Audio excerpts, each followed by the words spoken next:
Numa noite de tempestade, ele entrou no quarto sem acender a luz. Achava que estava indo ao encontro de uma mulher conhecida. Mas quem estava deitada ali era a jovem empregada virgem, tremendo em silêncio. Se você gosta de histórias de amor e romance, assista até o final. Se inscreva nesse canal e deixe seu comentário dizendo de onde você escuta. Na Serra Fluminense, onde a neblina se mistura com o verde das montanhas e o tempo parece suspenso entre o passado e o presente, ergue-se a Fazenda Vila Real, uma propriedade centenária de pedra e madeira nobre, com janelas altas que raramente se abrem e corredores que ecoam memórias antigas. É ali que vive Tomás Vilar, 54 anos, um dos homens mais ricos do país, dono de um império construído sobre mineração e tecnologia, mas também sobre segredos que poucos conhecem e decisões que lhe custaram muito mais do que dinheiro jamais poderia comprar. Viúvo há 12 anos, Tomás é uma figura enigmática no cenário empresarial brasileiro. Calculista, introspectivo, com o olhar de quem carrega o peso de escolhas que não pode desfazer. Helena, a mulher que amava com a intensidade de quem ama pela primeira vez aos 40 anos, desapareceu numa noite de temporal que varreu a região serrana. Deixou para trás apenas um anel de esmeraldas na varanda de pedra da casa principal e uma ausência que se transformou em obsessão. O corpo jamais foi encontrado, apesar das buscas que duraram meses. A Polícia Civil arquivou o caso como suicídio. Ele nunca acreditou completamente nessa versão, mas também não conseguiu provar o contrário. A fazenda se tornou sua prisão voluntária. Tomás vive preso a um luto sem corpo, visitando todas as noites os cômodos onde um dia foi feliz. Deita-se em camas onde ninguém mais dorme. Caminha por corredores onde as paredes guardam ecos de risadas que não soam mais, e mantém uma ala inteira da propriedade trancada desde a morte da esposa. Ali dentro, segundo os funcionários da fazenda, o tempo parou. Quadros cobertos por lençóis brancos, cartas rasgadas e coladas novamente com fita transparente e um espelho de corpo inteiro que foi quebrado na noite do desaparecimento e que ele mesmo reconstruiu pedaço por pedaço, como quem tenta remendar uma vida que se estilhaçou irreversivelmente. Os empregados não duram muito tempo na fazenda. A atmosfera pesada, o patrão sisudo e os rumores sobre a ala fechada afastam até os mais necessitados de trabalho. Por isso, quando a Agência de Empregos Domésticos de Petrópolis liga oferecendo uma nova candidata, Tomás nem se dá ao trabalho de entrevistá-la pessoalmente. Deixa tudo nas mãos de seu mordomo, o Sr. Joaquim, que administra a casa há mais de 20 anos e conhece os humores do patrão como ninguém. É assim que chega Amália Santos, 21 anos, uma jovem vinda do interior de Minas Gerais, de um pequeno povoado onde todo mundo se conhece e as histórias se repetem de geração em geração. Criada pela avó paterna depois que a mãe a abandonou aos 5 anos para tentar a vida no Rio de Janeiro, Amália carrega uma espécie de serenidade que não é passividade, mas força contida. Uma resistência silenciosa que aprendeu cedo, quando entendeu que o mundo nem sempre é gentil com meninas pobres e bonitas. Discreta, reservada, com uma timidez que esconde uma inteligência aguçada, ela possui olhos escuros que parecem guardar segredos antigos demais para sua idade.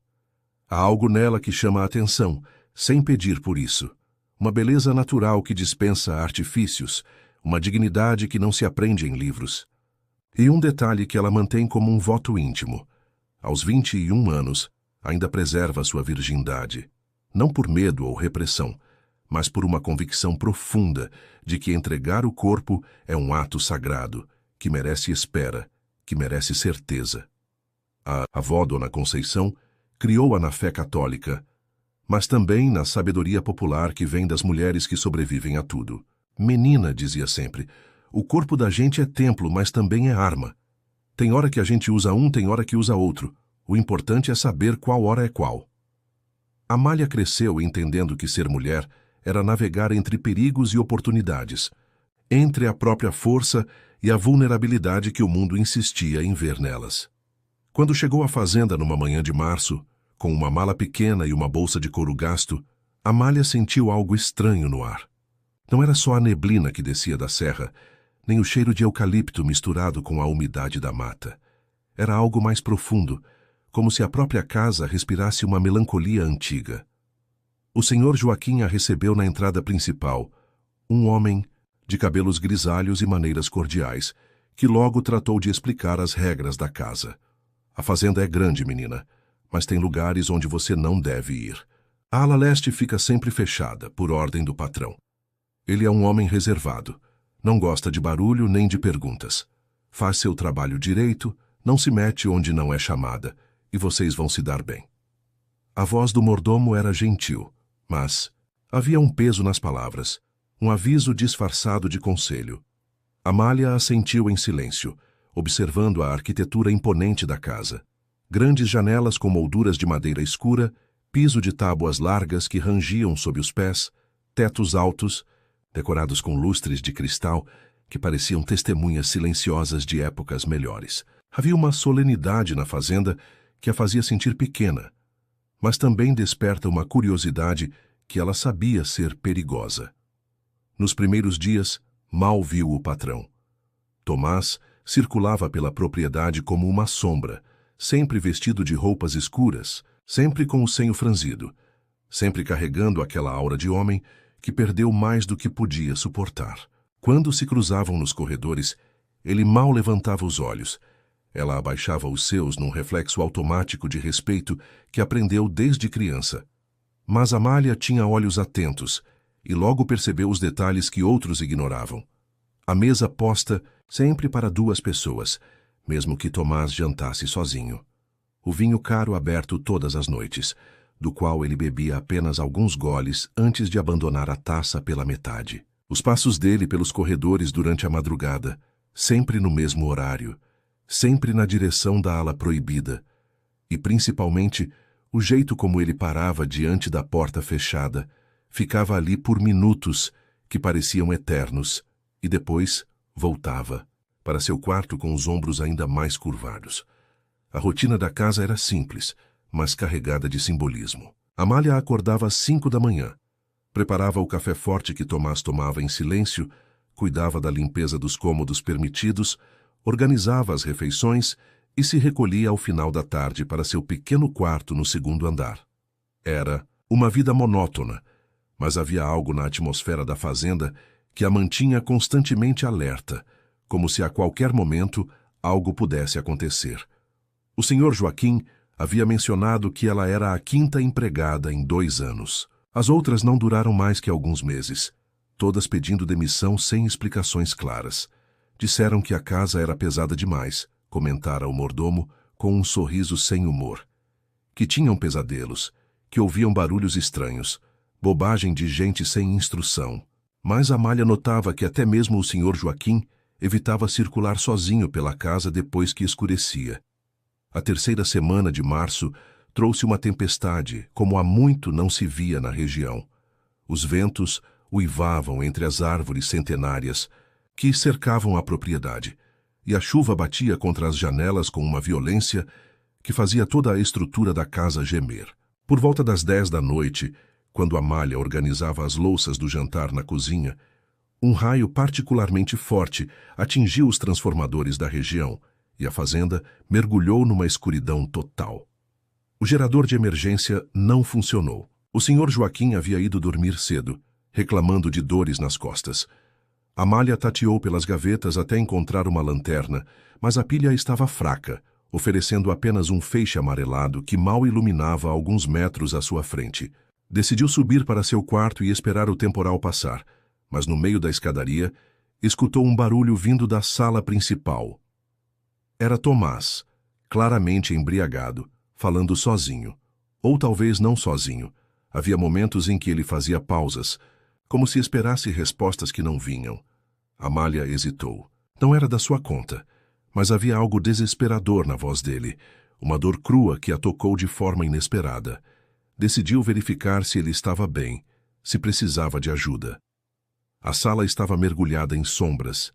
Pela janela, os relâmpagos iluminavam, esporadicamente, o ambiente, criando jogos de luz que distorciam os móveis e faziam as cortinas parecerem fantasmas dançando.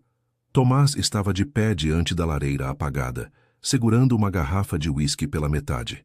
Quando ela se aproximou, ele se virou bruscamente, os olhos vidrados pelo álcool e por algo que ela não soube identificar. Helena? A voz dele saiu rouca, cheia de uma esperança dolorosa. Você voltou? Amália sentiu o coração acelerar. Sabia que Helena era o nome da esposa morta, mas nunca havia visto Tomás em um estado tão vulnerável. Ele se aproximou cambaleando. Antes que ela pudesse dizer qualquer coisa, as mãos dele encontraram seu rosto no escuro. Um toque suave, quase reverente, como quem toca algo sagrado e frágil. Eu sabia que você voltaria para mim, murmurou ele, e havia tantas lágrimas, não derramadas naquelas palavras, que Amália se sentiu paralisada. O coração dele batia descompassado contra o peito dela, que conseguia sentir através da camisa molhada de suor. O cheiro do uísque se misturava com seu perfume masculino, criando uma combinação que era ao mesmo tempo repulsiva e magnética. Ela deveria ter falado alguma coisa. Deveria ter se afastado. Deveria ter acendido a lanterna e mostrado a ele quem realmente era.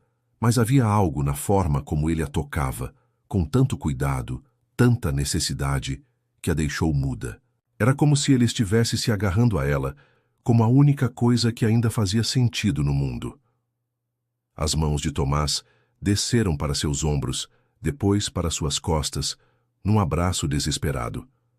Ela podia sentir o corpo dele tremendo, e não sabia se era pelo frio, pelo álcool ou pela emoção. A tempestade lá fora parecia menos violenta que o turbilhão de sentimentos que tomou conta da sala naquele momento. Perdoa, sussurrou ele contra seu cabelo. Perdoa tudo o que eu fiz, tudo o que eu não fiz. Perdoa eu ter deixado você partir. A voz dele estava quebrada, carregada de uma culpa que parecia carregar há anos.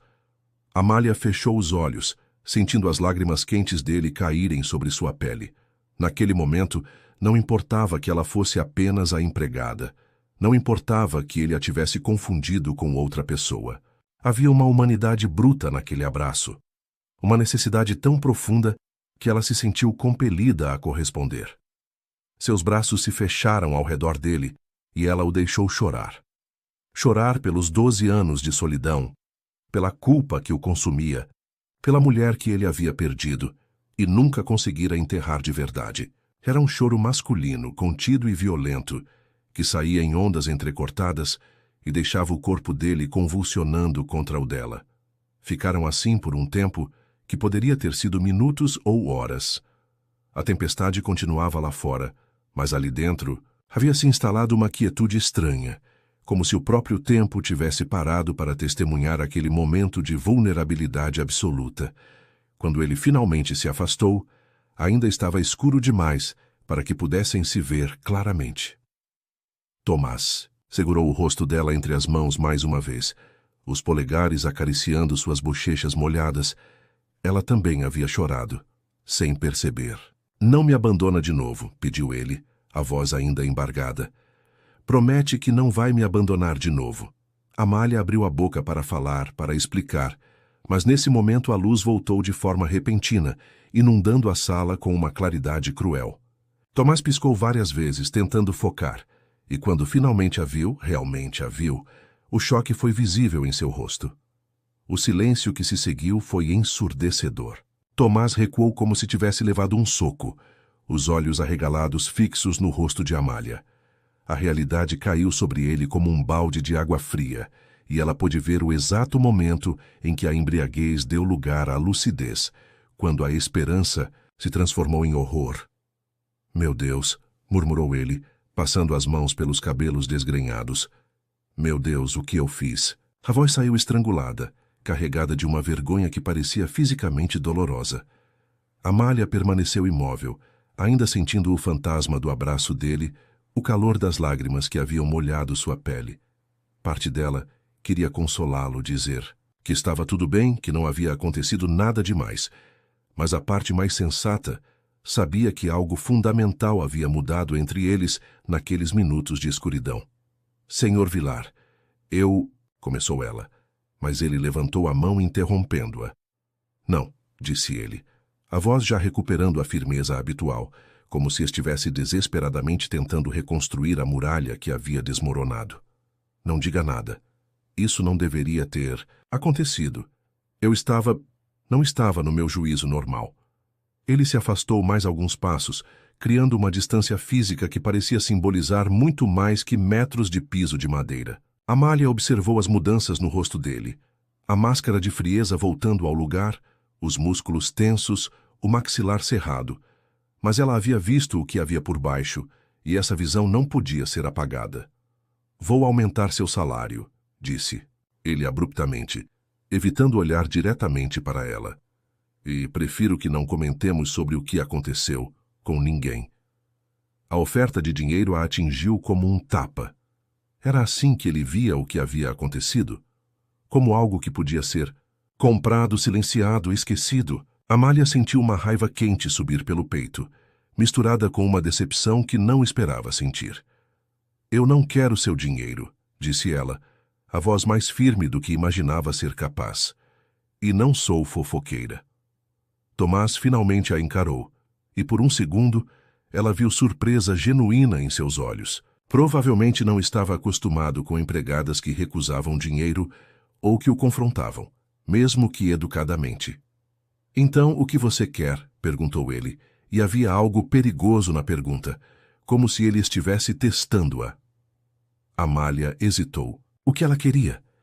Entender por que o abraço dele havia mexido com ela de forma tão profunda.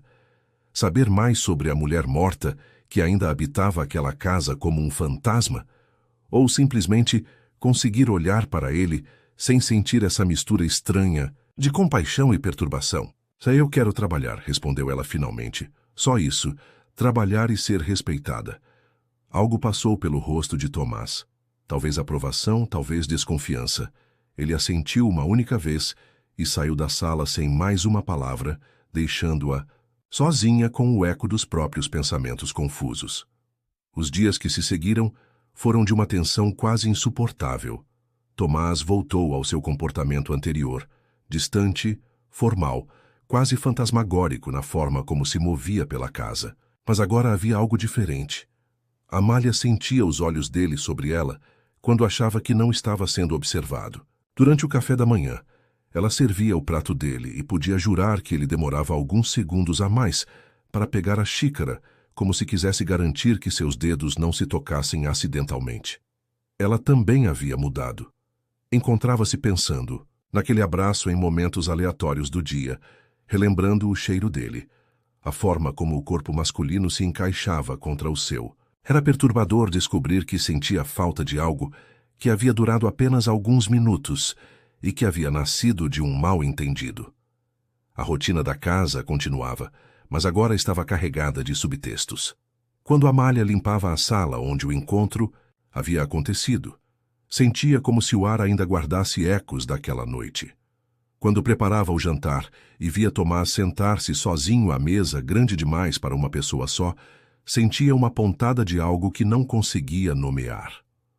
Foi o Sr. Joaquim quem primeiro notou a mudança na atmosfera. Você está bem, menina? Perguntou ele numa tarde, enquanto ajudava a dobrar roupas de cama. Parece preocupada. Estou bem, seu Joaquim, mentiu ela. É só... A casa é muito grande. Às vezes me sinto pequena demais para ela. O mordomo a estudou com olhos experientes. A fazenda tem esse efeito mesmo nas pessoas, especialmente quando carrega tantas memórias. Ele fez uma pausa, como se estivesse decidindo o quanto deveria falar. O patrão não era assim antes, sabe? Antes da tragédia. Amália fingiu desinteresse, mas seus ouvidos se aguçaram. Como ele era? Diferente. Mais jovem, é claro. Mas não só isso. Ele ria. Recebia amigos. A casa vivia cheia de gente, de música. Dona Helena adorava festas. O sorriso nostálgico do mordomo se desvaneceu. Depois do que aconteceu, foi como se ele tivesse morrido junto. O senhor estava aqui na noite em que ela morreu? Joaquim balançou a cabeça. Tinha ido visitar minha irmã em Petrópolis. Quando voltei já era tarde demais. Encontrei o patrão sozinho, completamente transtornado. Ele não conseguia nem formar frases direito.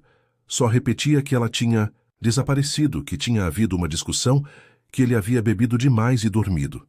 Uma discussão? Pelo que conseguia entender depois, sim, Dona Helena estava estranha nas semanas antes de morrer. Nervosa, assustada com alguma coisa. O patrão tentou conversar com ela, mas, bem, ele nunca foi muito bom com palavras quando o assunto era sentimento. Amália absorveu essas informações, sentindo peças de um quebra-cabeças se encaixando lentamente em sua mente. E nunca encontraram o corpo? Nunca. Procuraram por meses. O patrão contratou detetives particulares, ofereceu recompensa, moveu céus e terras. Nada. Joaquim suspirou. Acho que foi isso que mais o destroçou. Não poder enterrá-la direito. Não poder ter certeza do que realmente aconteceu. Naquela noite, enquanto se preparava para dormir, Amália se pegou imaginando como seria Helena. Pelos fragmentos que havia ouvido, parecia ter sido uma mulher vibrante, cheia de vida. Que tipo de discussão teria tido com Tomás? Sobre o que? Uma mulher rica e amada poderia estar assustada? Quando finalmente adormeceu, sonhou com uma figura feminina caminhando pelos corredores da fazenda, procurando por algo que havia perdido. No sonho, a mulher se virava para ela e tinha seu próprio rosto. Mas os olhos eram diferentes, antigos, tristes, cheios de segredos não contados. Acordou com o coração disparado, a sensação estranha de que não estava sozinha no quarto. Mas quando acendeu o abajur, não havia ninguém ali. Apenas as sombras dançando nas paredes e o som distante de passos pelos corredores, Tomás fazendo sua peregrinação noturna até a porta da ala proibida. A curiosidade de Amália sobre a ala proibida crescia a cada dia. Durante suas tarefas, ela se pegava olhando na direção dos corredores fechados, imaginando que segredos estavam guardados ali. A porta principal da ala leste era de madeira maciça, com uma fechadura antiga que parecia não ter sido aberta há anos. Mas numa manhã de abril, enquanto limpava o corredor adjacente, ela notou algo estranho. A fechadura estava oleada. Alguém havia cuidado dela recentemente, e a madeira ao redor da maçaneta estava lisa pelo uso frequente. Tomás não apenas visitava a porta, ele entrava ali regularmente. Mas quando? E por quê?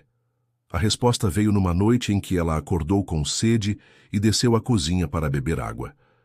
Eram quase 2 da manhã, e a casa estava mergulhada no silêncio típico da madrugada serrana. Mas enquanto voltava para seu quarto, ouviu o som inconfundível de uma porta se abrindo. Escondeu-se atrás de uma coluna de madeira e viu Tomás emergindo da ala proibida, carregando algo nas mãos. Era um vestido de seda azul que ele segurava com tanto cuidado quanto se fosse feito de cristal. Amália prendeu a respiração quando ele parou bem em frente ao esconderijo dela, levantou o tecido até o rosto e inspirou profundamente, como se estivesse buscando um perfume que o tempo havia levado embora. A cena era ao mesmo tempo tocante e perturbadora. Havia algo obsessivo na forma como ele segurava a roupa, na maneira como seus dedos acariciavam a seda, como se ela ainda guardasse a presença da mulher que a havia vestido. Amália se sentiu como uma intrusa, testemunhando um momento de intimidade que não lhe pertencia, mas não conseguiu se afastar. Tomás permaneceu ali por vários minutos, antes de retornar à ala fechada com o vestido. Quando a porta se fechou, novamente, Amália correu para seu quarto, o coração batendo descompassado. Pela primeira vez desde que chegara à fazenda, sentiu medo. Não de Tomás exatamente, mas da intensidade do que havia presenciado. Aquilo não era luto normal, era obsessão. Os dias seguintes foram marcados por uma tensão diferente. Amália se pegava observando Tomás com outros olhos, procurando sinais do homem perturbado que havia visto na madrugada. Durante o dia ele parecia normal, distante, mas funcional. Cuidava dos negócios por telefone, recebia relatórios financeiros, tomava decisões empresariais com a mesma frieza de sempre. Mas ela sabia que havia outro homem escondido ali, embaixo, um homem que não conseguia deixar os mortos descansarem. A situação se complicou quando ela começou a sonhar com Helena. Não eram sonhos normais, mas visões vívidas onde a mulher morta caminhava pela fazenda, sempre procurando por alguma coisa. No sonho mais perturbador, Helena estava parada, na frente do espelho quebrado da ala proibida, tentando reconstruir sua imagem nos estilhaços colados. Ele não me deixa partir, disse Helena no sonho, a voz ecoando como se viesse de muito longe. Ele não me deixa descansar.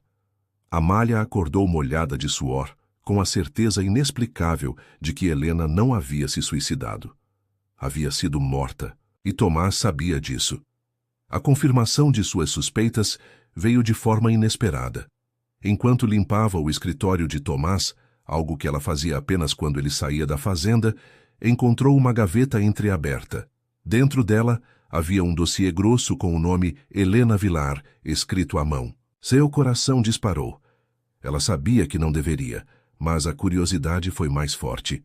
O dossiê continha relatórios de detetives particulares, laudos da polícia, fotografias da cena do desaparecimento e uma série de cartas que Helena havia escrito nas semanas anteriores à morte. Amália leu as cartas com crescente horror.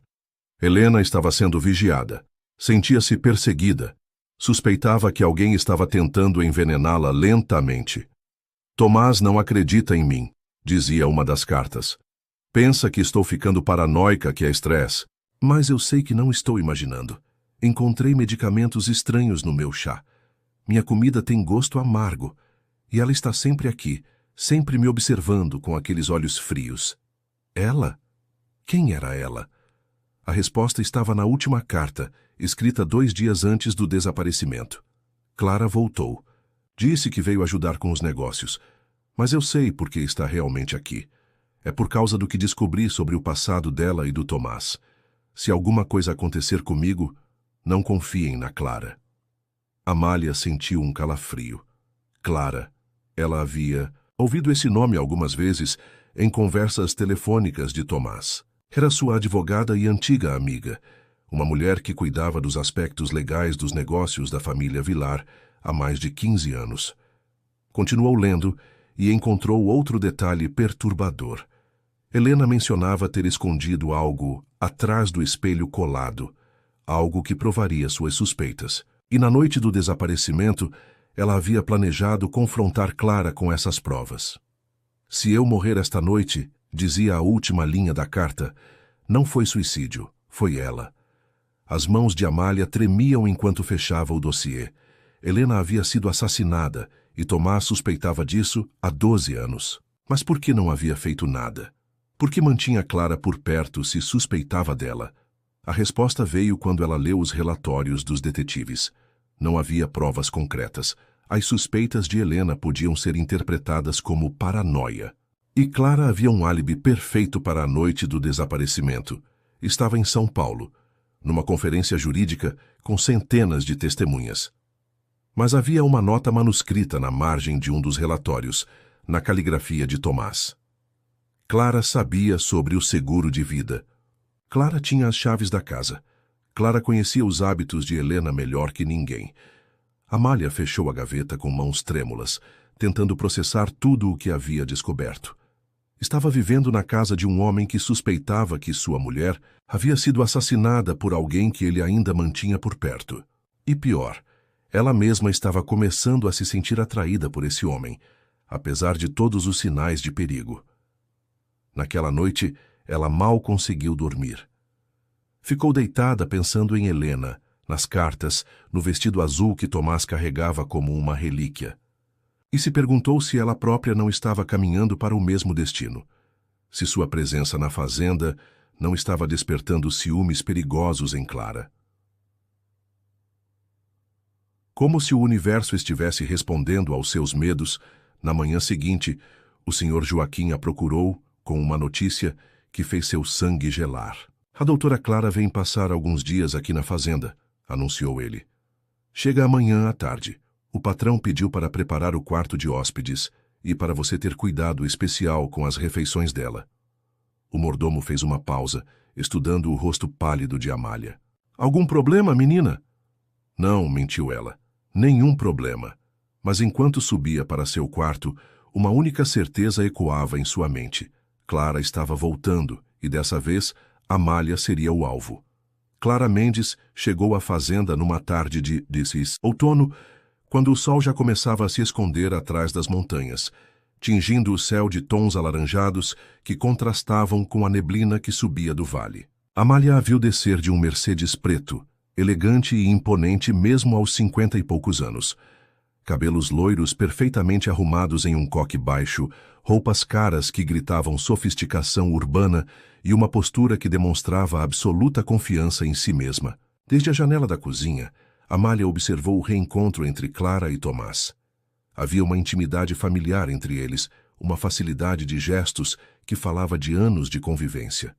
Clara tocou o braço dele ao cumprimentá-lo, segurou o aperto, de mão alguns segundos a mais que o necessário. Sorriu de um jeito que parecia guardar segredos compartilhados. Tomás, por sua vez, parecia mais relaxado do que Amália o havia visto desde sua chegada à fazenda. «Então você é a nova empregada», disse Clara quando Amália foi apresentada na entrada da casa. A voz era educada, mas os olhos azuis a examinavam como um predador estuda sua presa. «Muito jovem. Espero que seja competente». «Amália tem se saído muito bem», respondeu Tomás. E havia algo na forma como ele disse seu nome que fez Clara arquear uma sobrancelha quase imperceptivelmente. Durante o jantar, Amália serviu a mesa, com a máxima discrição, tentando se tornar invisível enquanto os dois conversavam sobre negócios, políticas empresariais e pessoas que conheciam em comum. Mas sentia constantemente o peso do olhar de Clara sobre ela, um escrutínio que a deixava desconfortável. «A casa está exatamente como sempre esteve», comentou Clara, cortando delicadamente um pedaço de salmão. «Você nunca mudou nada, Tomás. Nem mesmo depois de tanto tempo». «Por que mudaria?» A resposta dele foi seca, quase defensiva. «Talvez porque viver no passado não seja saudável», Clara disse com suavidade, mas havia uma firmeza por baixo das palavras. «Helena já se foi há 12 anos. Talvez seja a hora de...» «Não quero discutir isso», cortou Tomás, a voz carregando um aviso claro. Clara levantou as mãos em rendição, mas Amália notou o sorriso satisfeito que ela não conseguiu disfarçar completamente. Era como se ela estivesse testando o terreno, vendo até onde podia empurrar. Depois do jantar, enquanto recolhia os pratos, Amália ouviu Clara sugerir que fossem tomar um conhaque na biblioteca. «Como nos velhos tempos», disse ela, e havia uma nostalgia calculada na voz que fez Amália se arrepiar. Nos dias seguintes, Clara estabeleceu uma rotina que claramente pretendia marcar território. Acordava cedo e tomava café com Tomás. Ficava horas trancada no escritório com ele, resolvendo questões empresariais, e à noite sempre encontrava desculpas para prolongar a convivência. Era sutil, mas Amália percebia a estratégia. Clara estava se reposicionando como parte indispensável da vida de Tomás. Mas o mais perturbador eram os comentários aparentemente inocentes que Clara deixava cair durante as refeições. Observações sobre como a casa precisava de mãos mais experientes para cuidar dela, como certas pessoas não entendiam a complexidade de administrar uma propriedade como aquela, como era arriscado confiar em estranhos, quando se tinha uma vida tão particular quanto a de Tomás. Amália sentia que estava sendo sistematicamente descreditada, mas de uma forma tão sutil que seria impossível provar. Clara nunca a atacava diretamente, apenas plantava sementes de dúvida na mente de Tomás com a precisão de uma cirurgiã. A situação chegou a um ponto crítico na terceira noite. Amália havia se retirado cedo, mas acordou por volta da meia-noite com uma sede terrível. Desceu à cozinha para beber água e, ao voltar, ouviu vozes vindas da biblioteca. A porta estava entreaberta e ela reconheceu imediatamente as vozes de Tomás e Clara. «Você precisa ser mais cuidadoso», dizia Clara, a voz baixa, mas carregada de urgência. «Essa menina não é como as outras. Ela fica observando, fazendo perguntas. O Joaquim me contou que ela anda muito curiosa sobre Helena». «E daí?» A voz de Tomás soava cansada. «Todo mundo que trabalha aqui fica curioso, é natural». «Não, Tomás, isso é diferente, eu vejo a forma. Como ela olha para você. E, principalmente, como você olha para ela». Houve uma pausa carregada. Você não pode se envolver emocionalmente com uma empregada. Não agora, quando estamos tão perto de... Perto de quê? De você finalmente conseguir superar o passado, de nós podermos... A voz de Clara ficou mais suave, quase íntima. Tomás, nós temos história. Nós nos entendemos. Você não precisa se complicar com uma garota que mal conhece a vida. Amália sentiu como se tivesse levado um soco no estômago. Clara não estava apenas tentando afastá-la do trabalho. Estava tentando tomar seu lugar na vida de Tomás. Clara, nós já conversamos sobre isso, disse Tomás, mas a voz não soava tão firme quanto as palavras. Conversamos sim, e você sempre foge do assunto. Mas não pode fugir para sempre. Clara fez uma pausa. Eu estive ao seu lado durante os piores momentos. Quando Helena morreu, quando você quase enlouqueceu de culpa, quando todo mundo achava que você tinha alguma coisa a ver com o desaparecimento dela, eu te defendi, te apoiei, nunca te abandonei. Eu sei disso, e sou grato. Não quero sua gratidão, Tomás. Nunca quis. Eu te amo há mais de 15 anos. Antes dela, durante o casamento de vocês e depois que ela se foi. Sempre estive aqui, esperando você estar pronto para me ver realmente. O silêncio que se seguiu foi ensurdecedor. Amália prendeu a respiração esperando a resposta de Tomás, mas ele não disse nada. Essa menina está confundindo você, continuou Clara. Ela é jovem, bonita, e você está projetando nela coisas que não existem. Está tentando reviver alguma coisa que morreu há 12 anos. Mas isso não é saudável, Tomás, e é perigoso. Perigoso como? Para você, para ela, para todos nós. A voz de Clara ganhou uma dureza que fez Amália se encolher. Você sabe muito bem que não pode se dar ao luxo de ter mais um escândalo. Sua reputação ainda não se recuperou completamente do primeiro. E se essa garota resolver fazer chantagem? Se ela descobrir coisas que não deveria descobrir? Se ela começar a fazer as mesmas perguntas que Helena fazia? Amália sentiu o sangue gelar. As mesmas perguntas que Helena fazia. Clara estava praticamente admitindo que havia algo a ser escondido. Helena nunca fez perguntas, disse Tomás, mas havia uma incerteza na voz que não passou despercebida. Não? Então por que você bebe todas as noites? Por que não consegue entrar na ala leste sem ter crises de ansiedade? Por que mantém aquele espelho quebrado, colado, como se fosse um altar? Clara suspirou dramaticamente. Você sabe muito bem que Helena estava ficando paranoica nos últimos meses, que estava vendo coisas onde não havia nada, e você sabe que no final... Não termine essa frase. No final, ela estava ameaçando expor segredos que podiam destruir você, destruir nós dois, e você sabe muito bem o que isso significava. Amália tapou a boca para conter um grito. Clara estava chantageando Tomás com informações sobre a morte da própria Helena. E pior, ele parecia estar se deixando manipular. Eu vou demitir a garota amanhã, disse Tomás finalmente, a voz derrotada. Não, respondeu Clara rapidamente. Seria muito óbvio. Deixa comigo, eu sei como lidar com o problema de uma forma que não levante suspeitas. Amália não esperou para ouvir mais.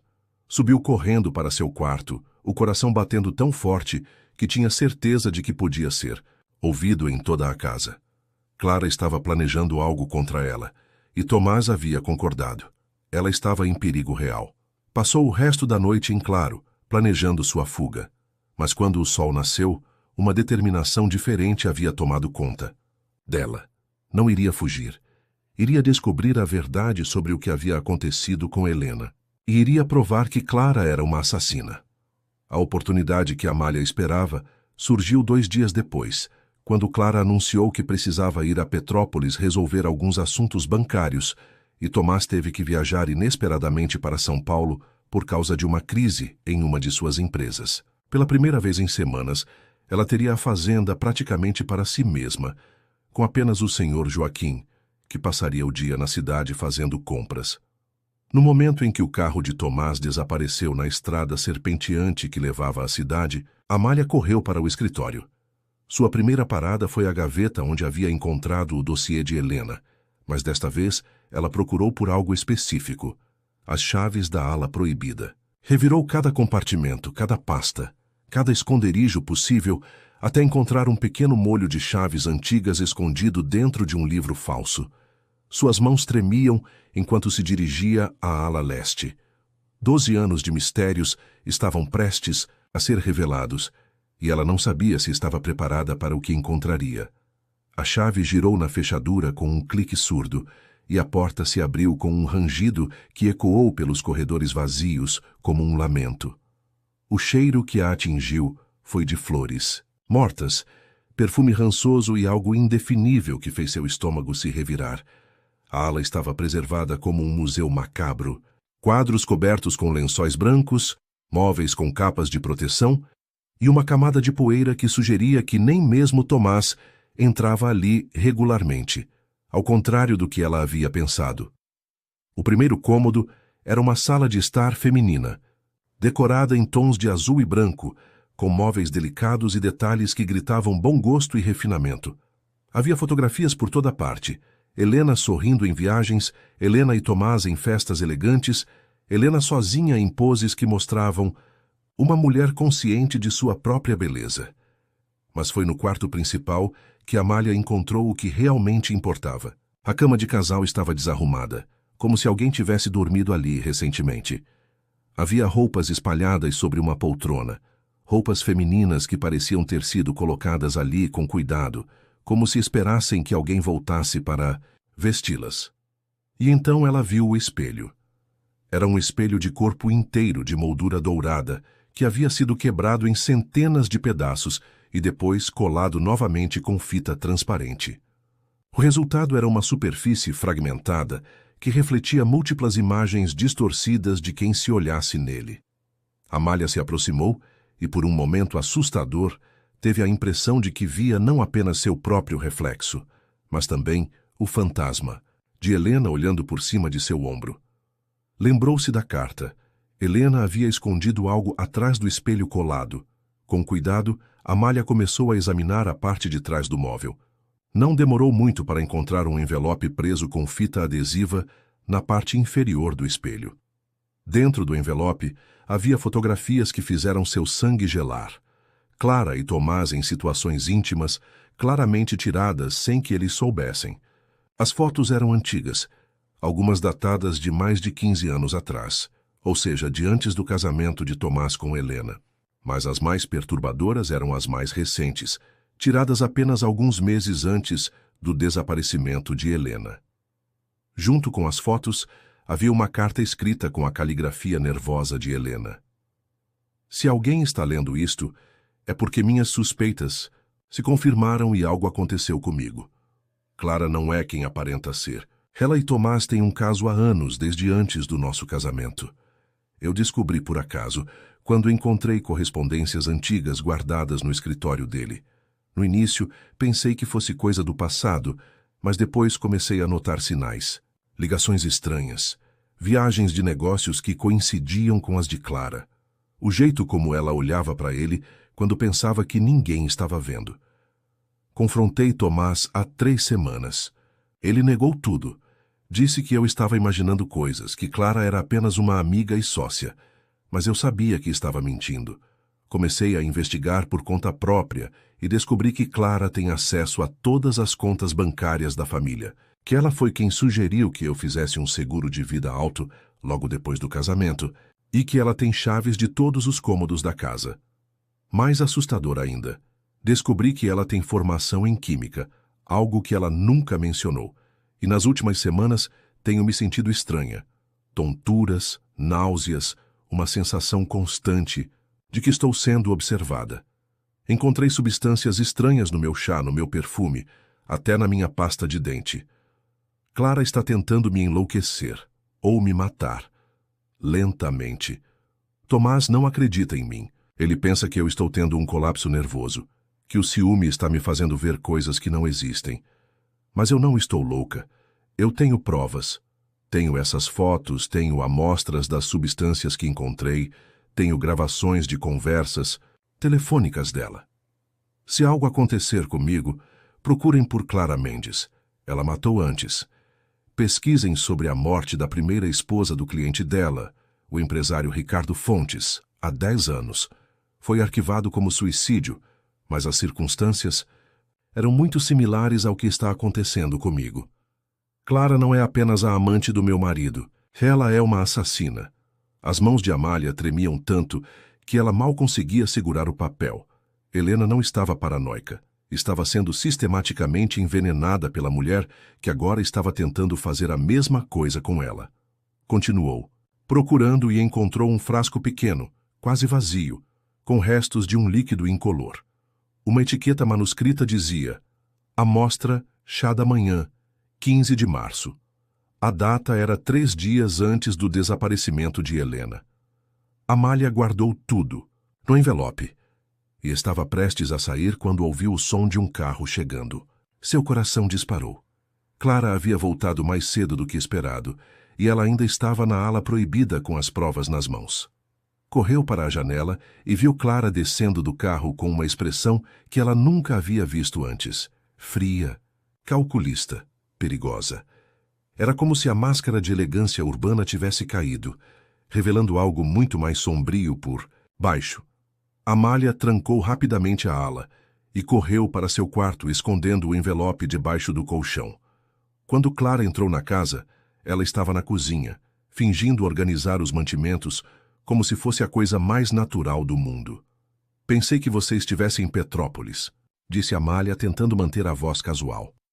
Mudei de ideia, respondeu Clara, os olhos azuis estudando cada detalhe do rosto de Amália. Resolvi voltar mais cedo. Espero que você tenha aproveitado bem o tempo sozinha.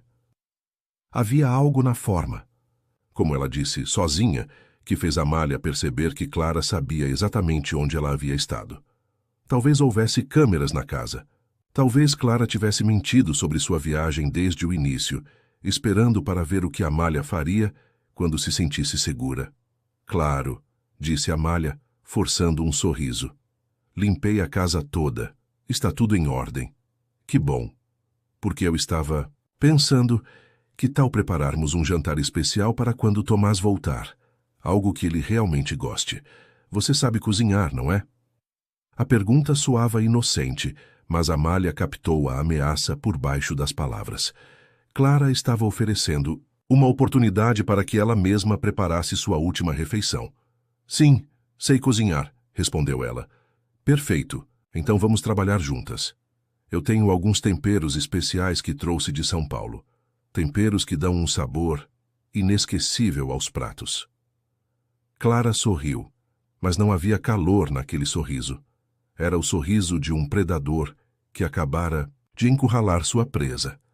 Amália percebeu que tinha poucas horas para decidir o que fazer. Podia tentar fugir, mas Clara certamente impediria. Podia esperar Tomás voltar, mas ele não acreditaria nela. Clara já havia plantado sementes de dúvida suficientes em sua mente. Ou podia confrontar Clara diretamente usando as provas que encontrara. Era uma aposta arriscada, mas talvez fosse sua única chance de sair viva daquela situação e de fazer justiça por Helena. O jantar que Clara propôs se transformou numa dança macabra de disfarces e intenções ocultas. Amália cozinhava sob o olhar atento da mulher mais velha, que fingia ajudar, enquanto temperos suspeitos apareciam e desapareciam da bancada com uma naturalidade ensaiada. Cada gesto de Clara era calculado, cada sorriso carregava uma ameaça velada. Você tem mãos delicadas, comentou Clara, observando Amália cortar legumes. Helena também tinha. Ela adorava cozinhar para Tomás nos primeiros anos de casamento. A voz carregava uma nostalgia venenosa. Claro que depois ela começou a ficar paranoica com tudo. Achava que alguém estava envenenando a comida dela. Que absurdo, não acha? Amália continuou cortando, tentando manter as mãos firmes. Deve ter sido difícil para o Sr. Vilar lidar com isso. Muito difícil, principalmente porque ela começou a fazer acusações terríveis contra mim. Dizia que eu estava tentando separá-los, que eu queria ocupar o lugar dela. Imagine só. Clara riu, mas o som saiu forçado. Uma mulher bem-sucedida como eu, com minha própria carreira, minha independência, iria querer roubar o marido de uma amiga? A hipocrisia na voz de Clara era quase palpável. Amália percebeu que a mulher estava testando suas reações, procurando sinais de que ela sabia mais do que deveria. Às vezes o ciúme faz as pessoas imaginarem coisas, disse Amália, cuidadosamente. Exato. E Helena era muito ciumenta. Não aceitava que Tomás tivesse amigas próximas, especialmente mulheres inteligentes que pudessem conversar com ele sobre negócios, sobre coisas que ela não entendia. Clara se aproximou da bancada, quase encostando o ombro no de Amália. Você não é assim, é ciumenta? Não tenho motivos para ser. Claro que não, você é apenas a empregada. A frase saiu carregada de veneno disfarçado de doçura. Embora eu tenha notado que Tomás tem tratado você de forma diferente, mais atenciosa do que normalmente trata os funcionários. Amália sentiu o perigo se aproximando como uma tempestade. Clara estava construindo uma narrativa, preparando o terreno para justificar o que pretendia fazer. O Sr. Vilar é um patrão respeitoso, respondeu ela. Respeitoso, sim, mas também vulnerável.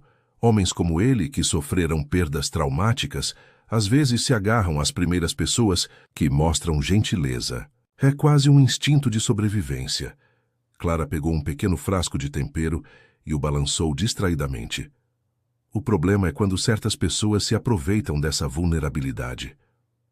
Como assim? Oh, você sabe, mulheres jovens e bonitas que percebem o potencial financeiro de um homem rico e solitário, que começam a fazer perguntas sobre o passado, a demonstrar interesse excessivo pelos detalhes da vida dele, que talvez até façam pequenas encenações para despertar a compaixão masculina. O coração de Amália acelera. Clara estava acusando-a indiretamente de ser uma oportunista, construindo a narrativa perfeita para justificar qualquer coisa que acontecesse depois. Eu nunca faria isso, disse ela, tentando manter a voz firme. Claro que não, querida. Você parece uma garota decente. Clara destampou o frasco e despejou uma pitada do tempero na panela. O cheiro era estranho, químico, disfarçado sob aromas de ervas. Mas às vezes as aparências enganam. Helena parecia decente também no início. O tempero. Era isso. Clara estava envenenando a comida na frente dela, usando a própria presença de Amália como álibi. Se algo acontecesse depois, podia sempre alegar que a empregada havia ajudado a preparar a refeição. Acho que já está temperado o suficiente, disse Amália rapidamente, tentando tirar a panela do fogo. Não, não está. Confie em mim, eu tenho mais experiência. Clara segurou firmemente a colher, mexendo o conteúdo com movimentos lentos e deliberados. Sabe, Helena cometeu o erro de desconfiar de mim. Começou a fazer perguntas inconvenientes, a investigar coisas que não lhe diziam respeito. Achou que podia me chantagear com informações que interpretou de forma errada. E o que aconteceu com ela? Clara parou de mexer e olhou diretamente para Amália. Pela primeira vez, a máscara de civilidade caiu completamente, revelando algo frio e implacável nos olhos azuis. Ela descobriu que não se mexe com alguém que tem muito mais a perder do que ela. O silêncio que se seguiu foi carregado de ameaças não verbalizadas. Amália percebeu que Clara estava confessando, na certeza de que ela não viveria para contar a ninguém. Você matou Helena, disse Amália, a voz saindo mais baixa do que pretendia. Eu me livrei de um problema. Helena estava prestes a destruir a vida de Tomás com suas fantasias paranoicas. Ia contar para todo mundo sobre nossa relação, ia manchar a reputação dele, ia acabar com nossos negócios. Eu não podia permitir isso. Então você a envenenou. Eu a ajudei a encontrar a paz. Foi mais misericordioso do que ela merecia. Clara voltou a mexer a comida, como se estivessem discutindo o clima. Ela morreu acreditando que Tomás havia descoberto tudo, que ele mesmo havia colocado o veneno no chá dela. Foi cruel, mas necessário. Ele precisava carregar a culpa para nunca tentar me investigar. A frieza de Clara era aterrorizante. Ela havia não apenas matado Helena, mas também destruído psicologicamente Tomás, fazendo-o acreditar que poderia ter sido responsável pela morte da própria esposa. E agora você quer fazer a mesma coisa comigo. Você me forçou a isso, querida. Quando começou a fazer as mesmas perguntas que Helena fazia. quando começou a despertar os mesmos sentimentos em Tomás que eu passei anos tentando apagar. Clara desligou o fogo e se virou completamente para Amália. Ele estava quase pronto para se entregar a mim completamente. Mais alguns meses e eu teria conseguido fazê-lo esquecer Helena de vez. Mas então você apareceu. Tomás nunca vai amar você. Não da forma como você quer. Vai sim. Quando você sumir da mesma forma misteriosa que Helena, quando ele perceber que não pode confiar em ninguém além de mim, quando entender que eu sou a única pessoa que sempre esteve ao lado dele, ele não terá escolha. Clara se aproximou mais, e Amália pôde ver a loucura brilhando em seus olhos. Não era apenas ambição ou paixão obsessiva. Era uma psicopatia fria e calculista que planejava cada movimento há anos. A diferença é que desta vez será mais fácil. Você é apenas uma empregada sem família, sem ninguém que vá procurar por você. Vai simplesmente desaparecer, e todo mundo vai pensar que fugiu com algum dinheiro roubado da casa. Amália recuou até encostar na parede, mas Clara continuou, se aproximando, segurando uma faca de cozinha que havia pego da bancada. O veneno na comida é apenas um backup, caso você seja esperta o suficiente para não comer. Mas eu prefiro métodos mais diretos. A lâmina brilhava sob a luz da cozinha. Vai ser rápido, querida, mais rápido do que foi para Helena. Foi nesse momento que Amália ouviu o som que mudaria tudo. A porta da frente se abrindo e os passos pesados de Tomás ecoando pelo corredor. Ele havia voltado mais cedo da viagem. Clara parou, a faca ainda na mão, calculando rapidamente suas opções. Amália percebeu que tinha apenas alguns segundos para agir. Tomás! Gritou ela com toda a força que conseguiu reunir. Ela matou... Helena! Clara matou sua esposa! O som dos passos se acelerou, vindo na direção da cozinha. Clara olhou para Amália com um ódio puro que congelou o sangue da jovem. Você acabou de cometer um erro muito grave, sussurrou Clara, erguendo a faca. Mas antes que pudesse atacar, Tomás apareceu na porta da cozinha, os olhos indo imediatamente da faca na mão de Clara para o rosto apavorado de Amália. O tempo parou. Tomás olhava alternadamente para a faca na mão de Clara e para o rosto lívido de Amália, tentando processar a cena que havia encontrado. Clara, com a rapidez de quem havia ensaiado esse momento dezenas de vezes, imediatamente mudou de postura. Tomás, graças a Deus você chegou, exclamou ela, baixando a faca, mas não a soltando. Essa garota enlouqueceu completamente. Estava tentando envenenar sua comida e, quando eu tentei impedi-la, ela me atacou. Mentira, gritou Amália, as lágrimas correndo pelo rosto. Ela que estava colocando veneno na comida. Ela matou Helena, Tomás. Eu tenho as provas. Tomás ficou imóvel por alguns segundos que pareceram eternos. Seus olhos, geralmente tão controlados, revelavam uma confusão profunda, como se ele estivesse tentando decidir em qual realidade acreditar. Provas? Repetiu ele, a voz saindo rouca. No meu quarto, disse Amália rapidamente. Cartas de Helena, fotografias, tudo está escondido debaixo do meu colchão. Ela descobriu que vocês dois tinham um caso. Descobriu que Clara estava envenenando ela lentamente.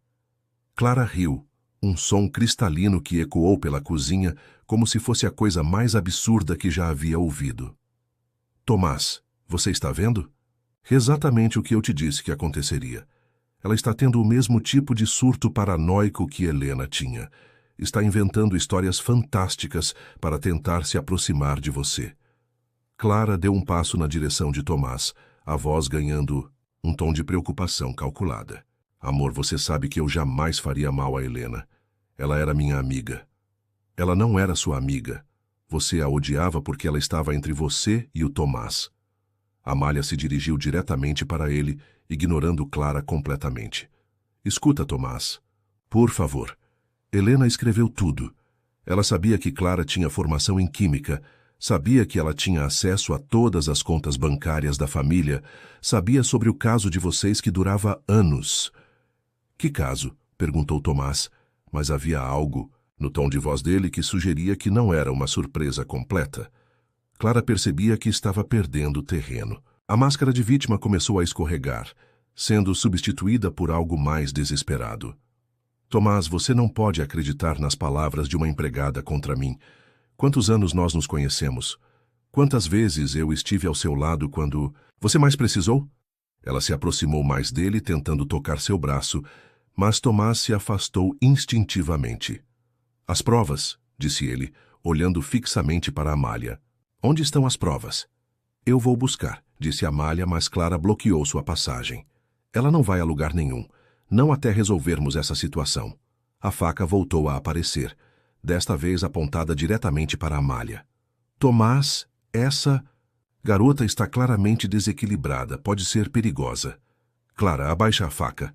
A voz de Tomás saiu com uma autoridade que não admitia questionamentos. Não posso fazer isso. Não enquanto ela estiver espalhando essas mentiras. Clara estava começando a mostrar sinais de desespero real. Tomás, você tem que escolher. Em quem você confia mais? Em mim, que estive ao seu lado por 15 anos, ou numa garota que apareceu do nada há algumas semanas? Foi nesse momento que Amália percebeu que tinha uma única chance. Se não agisse agora, Clara conseguiria manipular a situação mais uma vez. Você quer saber a verdade sobre aquela noite? Gritou ela para Tomás. Clara estava aqui. Ela não estava em São Paulo, como disse a polícia. Helena descobriu isso e ia contar tudo. Clara a envenenou e depois arranhou o próprio braço para fazer você acreditar que Helena havia tentado machucá-la antes de morrer. A reação de Clara foi imediata e reveladora. Em vez de negar a acusação, ela avançou para Amália com a faca, numa fúria descontrolada que confirmou tudo o que a jovem havia dito. Tomás reagiu por instinto, segurando o pulso de Clara e torcendo até ela soltar a arma. A faca caiu no chão com um barulho metálico que ecoou pela cozinha silenciosa. É verdade, disse ele, a voz saindo como um sussurro carregado de dor. Meu Deus, Clara, é verdade.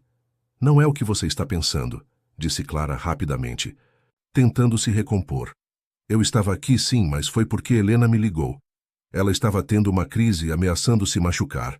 Eu vim tentar ajudar. Mentira. Tomás se afastou dela como se ela fosse radioativa. Você matou Helena. Você deixou eu passar 12 anos achando que eu poderia ter feito alguma coisa com ela naquela noite. Você me deixou carregar essa culpa enquanto planejava tomar o lugar dela. Eu te amo, gritou Clara, toda a compostura finalmente abandonada. Eu sempre te amei, mais do que ela jamais amou. Helena era uma garota mimada que não sabia dar valor ao que tinha. Ela ia te deixar, Tomás.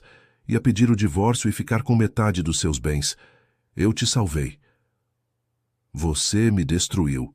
A voz de Tomás estava quebrada, carregada de uma dor que parecia física. Você destruiu minha vida, minha sanidade, minha capacidade de confiar em alguém.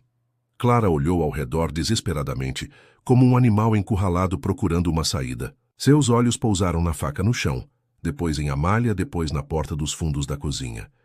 Você não vai conseguir provar nada, disse ela, a voz recuperando um pouco da frieza anterior. Não depois de tanto tempo. São apenas as palavras, dela contra as minhas. As cartas de Helena, disse Amália. As fotografias, as amostras do veneno que ela coletou. Está tudo guardado. Onde? Clara perguntou, mas havia uma urgência desesperada na pergunta. Amália percebeu que não deveria ter revelado essa informação. Clara ainda era perigosa, ainda tinha muito a perder. Não importa onde, disse Tomás. A polícia vai encontrar tudo. Ele pegou o telefone que estava sobre a bancada. Vou ligar para a delegacia agora. Não vai, não. Clara se abaixou rapidamente e pegou a faca, mas desta vez a apontou para o próprio pescoço. Se você ligar para a polícia, eu me mato aqui mesmo. E você vai carregar mais essa culpa pelo resto da vida. Clara, não faça isso. Por quê? Você já me perdeu de qualquer forma. Pelo menos assim você nunca vai saber a verdade completa. Nunca vai saber todos os detalhes do que aconteceu com Helena naquela noite. Nunca vai ter paz. Era chantagem emocional em sua forma mais cruel. Clara estava disposta a morrer para continuar torturando Tomás psicologicamente. Mas Amália havia aprendido muito sobre coragem nas últimas semanas. Sem pensar duas vezes, Ela se jogou para a frente e segurou o pulso de Clara, lutando pelo controle da faca. As duas mulheres rolaram pelo chão da cozinha, numa luta desesperada que poderia terminar com a morte de qualquer uma delas. Tomás tentou intervir, mas a movimentação era tão rápida que ele corria o risco de ser cortado também.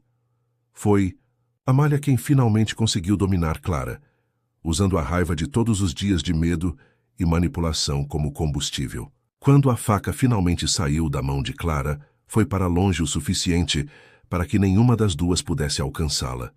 Clara ficou no chão, ofegante, derrotada, mas com os olhos ainda brilhando de ódio. Você não sabe o que acabou de fazer, disse ela para Amália. Tomás nunca vai conseguir amar você de verdade. Ele vai sempre ver Helena quando olhar para você. Vai sempre se perguntar se você não é mais uma mentirosa, mais uma manipuladora. Eu destruí a capacidade dele de confiar, e isso é algo que vocês nunca vão conseguir reconstruir. Eram as palavras de uma mulher derrotada, mas carregavam veneno suficiente para plantar sementes de dúvida que poderiam crescer e destruir qualquer chance de felicidade futura. As semanas que se seguiram à prisão de Clara foram um turbilhão de investigações policiais, advogados, jornalistas e uma exposição mediática que transformou a fazenda num circo. A confissão de Clara, feita na tentativa desesperada de um último acordo com o Ministério Público, revelou detalhes horríveis sobre o assassinato de Helena e sobre outros crimes que ela havia cometido ao longo dos anos. Helena havia sido envenenada lentamente com talho, um metal pesado que causava sintomas que podiam facilmente ser confundidos com estresse ou problemas psicológicos. Na noite da morte, Clara havia aumentado drasticamente a dose, garantindo que Helena morresse em poucas horas. O corpo havia sido dissolvido em ácido numa propriedade rural que Clara mantinha em segredo, registrada em nome de uma empresa fantasma. Tomás ouvia os detalhes com uma expressão de pedra, mas Amália podia ver a dor se acumulando em seus olhos a cada nova revelação. 12 anos de culpa e autorrecriminação não podiam ser apagados da noite para o dia, mesmo com a verdade finalmente revelada. A fazenda se transformou num lugar assombrado por memórias e fantasmas do passado. Tomás caminhava pelos corredores como um homem perdido em sua própria casa, incapaz de encontrar paz, mesmo depois que a justiça havia sido feita. Ele havia oferecido uma quantia obscena de dinheiro para Amália como compensação pelo que havia passado, mas ela havia recusado. O que ela queria não podia ser comprado. Eu vou embora, disse ela numa manhã de junho, encontrando-o na biblioteca, onde ele passava a maior parte dos dias desde que Clara havia sido presa. Hoje à tarde. Tomás levantou os olhos dos papéis que estava fingindo ler. Havia semanas que eles mal se falavam, cada um lidando com os próprios demônios de formas diferentes. Para onde? De volta para Minas. Vou ajudar minha avó com a pequena escola que ela mantém no povoado. Sempre. Quis fazer isso. Ele assentiu como se já esperasse por essa decisão.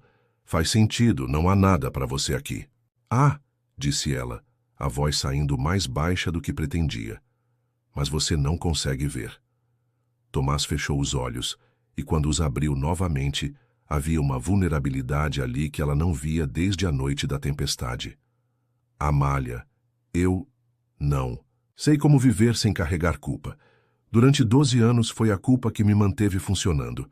Agora que ela se foi, eu não sei quem sou. Você é um homem que merece ser feliz, um homem que sofreu o suficiente. Ela se aproximou da mesa onde ele estava sentado. Mas você tem que escolher a felicidade. Ninguém pode fazer isso por você. E se Clara estiver certa?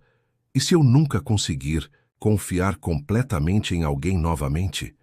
E se eu sempre procurar por sinais de traição onde não existem? Então você vai viver uma vida pela metade. Amália tocou levemente a mão dele, e foi como se uma corrente elétrica passasse entre eles, mas não precisa ser assim.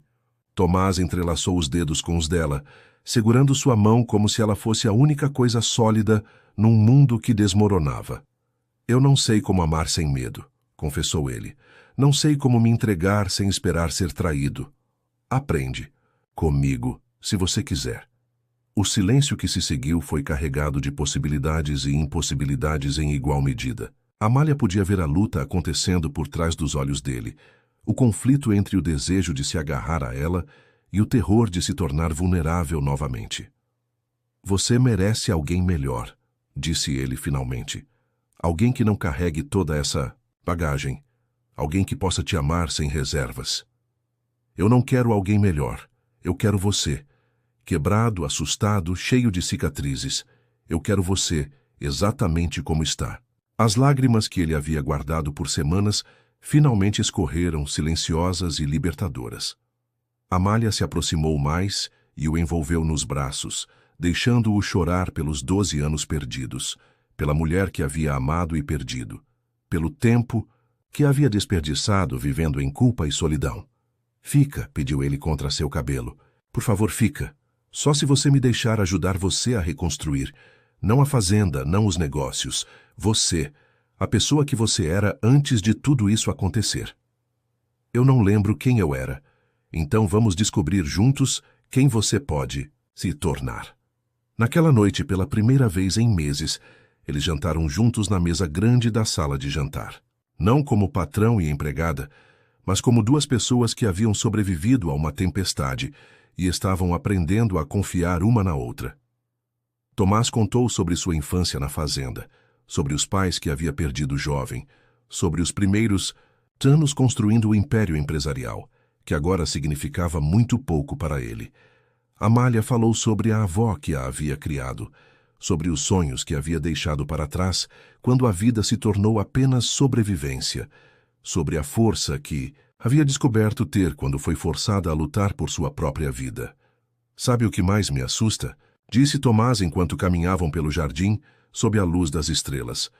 É que parte de mim ainda sente culpa. Culpa por estar aqui com você enquanto Helena está morta. Culpa por sentir algo que há 12 anos achei que nunca mais sentiria. Helena, gostaria que você fosse feliz. Qualquer pessoa que te amou de verdade gostaria. Como você pode ter certeza? Porque é isso que o amor verdadeiro faz. Ele deseja o bem da pessoa amada, mesmo quando não podemos mais estar presentes para compartilhar dessa felicidade.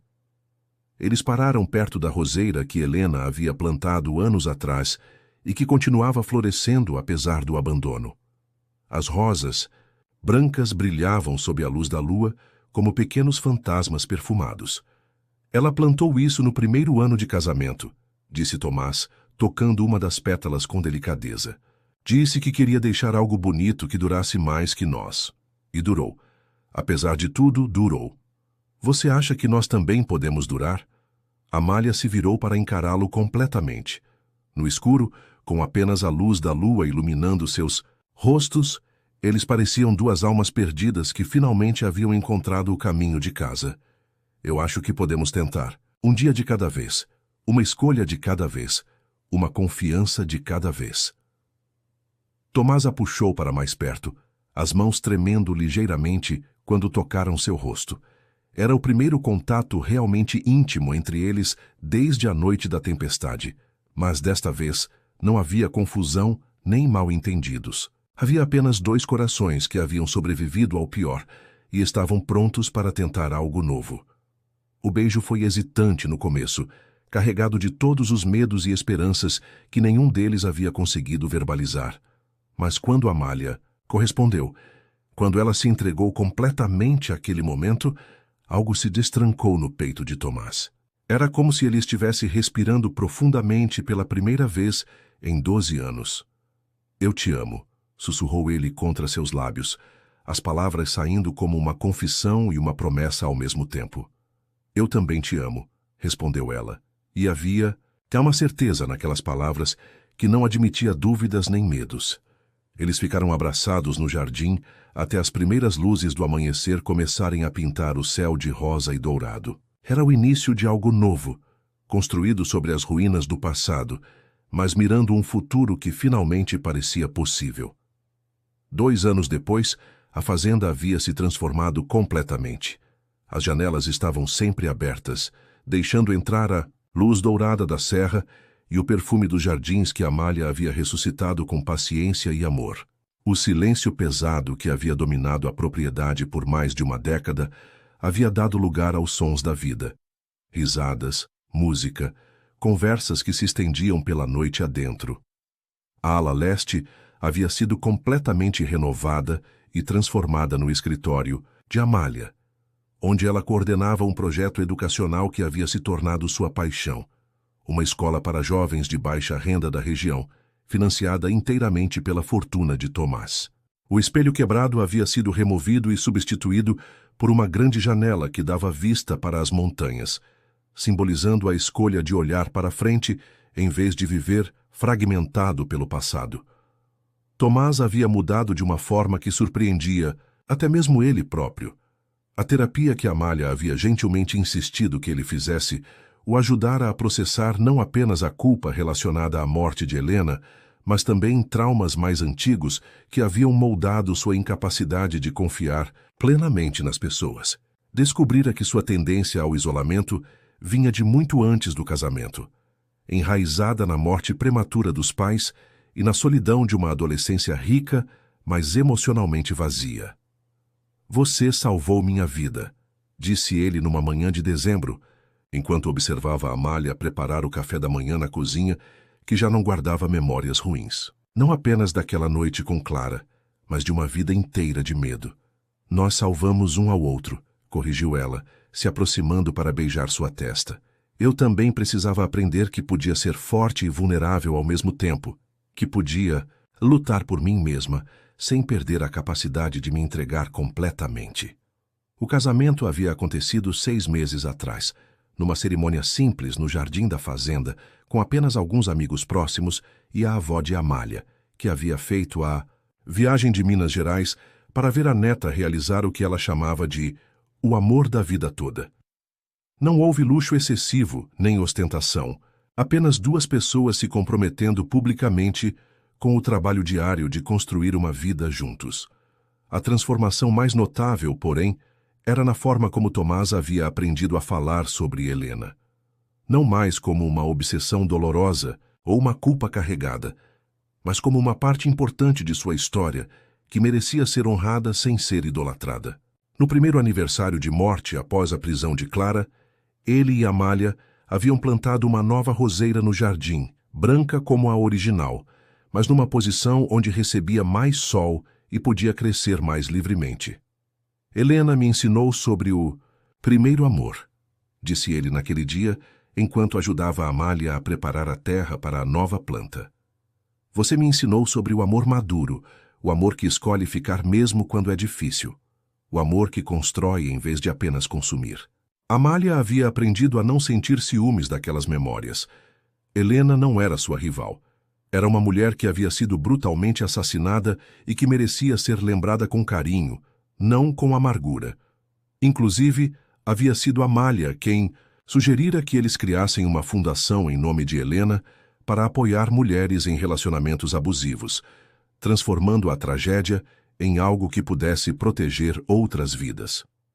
A notícia da gravidez chegou numa tarde de outono, quando Amália voltava de uma visita à escola que coordenava na cidade. Ela havia guardado o segredo por algumas semanas, querendo ter certeza absoluta antes de contar a Tomás. Quando finalmente revelou, vendo o rosto dele se transformar de surpresa para uma alegria pura e desarmada, soube que haviam fechado definitivamente o círculo da cura, mas um bebê, repetiu ele como se não conseguisse acreditar. "Nosso bebê. Você está feliz?" "Estou aterrorizado e feliz ao mesmo tempo. É possível sentir as 2 coisas juntas?" "É possível. E é normal. Vamos aprender juntos, como aprendemos tudo o resto." Naquela noite, deitados na cama que haviam escolhido juntos para substituir a antiga, Tomás colocou a mão no ventre ainda liso de Amália e fez uma promessa silenciosa. Esse filho cresceria numa casa cheia de amor, mas também de honestidade. Conheceria a história de seus pais, incluindo as partes difíceis, mas cresceria sabendo que é possível sobreviver às tempestades e ainda encontrar a felicidade do outro lado. "Sabe qual é a coisa mais incrível?", disse Amália, observando O rosto de Tomás relaxado pelo primeiro sono, verdadeiramente tranquilo, que ele havia tido em anos. Há 3 anos eu era uma garota perdida que mal sabia quem era. Você era um homem destruído que achava que nunca mais poderia amar. E agora somos uma família, completou ele, puxando-a para mais perto. Uma família que escolheu a cura em vez do sofrimento, a confiança em vez do medo, o futuro em vez do passado. Do lado de fora, uma tempestade começava a se formar sobre as montanhas, mas dentro da fazenda havia apenas calor, luz e a promessa de um amanhã que finalmente valia a pena esperar. Clara cumpria sua pena numa penitenciária feminina em São Paulo, e suas últimas tentativas de apelar da sentença haviam sido negadas. Ocasionalmente, ela ainda tentava enviar cartas para Tomás, mas elas eram interceptadas pelos advogados e nunca chegavam a incomodá-lo. O passado havia encontrado seu lugar, honrado onde merecia ser honrado, enterrado onde precisava ser enterrado e transformado em sabedoria onde podia ser útil. O presente era cheio de propósito, amor e a satisfação de vidas que finalmente faziam sentido. E o futuro se estendia à frente como uma estrada larga e ensolarada, cheia de possibilidades que eles construiriam juntos, uma escolha de cada vez. Na manhã seguinte, quando Amália acordou com o som da chuva que havia caído durante a noite, encontrou Tomás já de pé na varanda, observando os jardins lavados e brilhantes sob o sol nascente. Ele se virou quando a sentiu se aproximar, e o sorriso que lhe ofereceu era algo que ela não se cansava de ver. Genuíno, desarmado, cheio de uma felicidade simples que não precisava de explicação. "Bom dia, meu amor", disse ele, envolvendo-a nos braços e girando-a até ela rir como uma criança. "Bom dia", respondeu ela, beijando-o com a certeza de quem sabe que todos os pesadelos ficaram no passado e que o futuro pertence inteiramente a eles.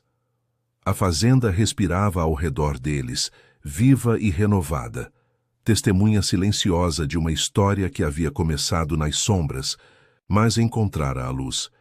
E nessa luz, 2